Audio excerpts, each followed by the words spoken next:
I'm very clear, right? No matter how uncomfortable it is for other people to accept, I'm very clear that I experienced racism in an environment that I should have felt safe in, and we need to address that.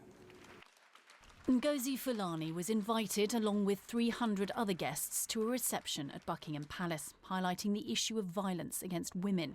Here she is seen being warmly greeted by the Queen Consort. But earlier, she says she'd received a very different welcome from a senior palace aide, Lady Susan Hussey.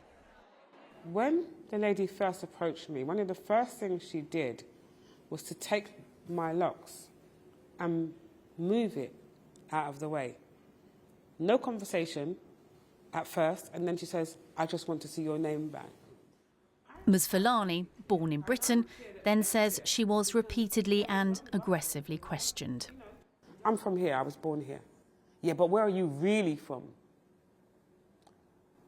I'm really from here. Yeah, but okay, so I can see that this is going to be a bit of a challenge.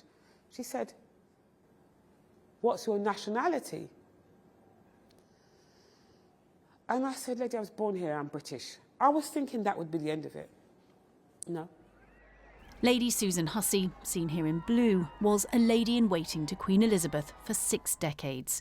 Yesterday, she resigned from her honorary role within the royal household and offered her profound apologies for the hurt caused. It was uncomfortable because she's driving at something here, and that's clear to me now. No, so where are you really, really from? I want this to go away now. So I said, lady, my parents came here in the 50s from the Caribbean, and I was just about to say, but I was, oh, so I knew we'd get there in the end. That's where you're from. That you have asked me a question, and I've answered it several times, in fact, and you do not stop until you get the answer that satisfies you that I really can't claim to be British, right? That's clear. You know, I have clarity. I'm not under any illusion, right? This happened, and one of my many thoughts were, this could happen to someone who's affected by domestic abuse. Trauma is in the room, right?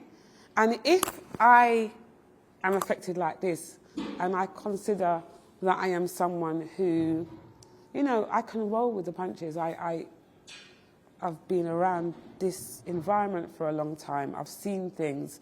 But this, I let my guard down in a space that I thought I was safe in because we deal with violence against women. Now, violence isn't always physical. It can be verbal. And that felt like violence to me. And when you put your hand in my hair, like, I'm not even a person. You can just do what you want and say what you want. Then I don't want to be in your presence. But I have to consider too many people. And so I stayed. How many times do we stay in situations where we're clearly uncomfortable so that we don't make other people uncomfortable? That's a conversation that has to be held.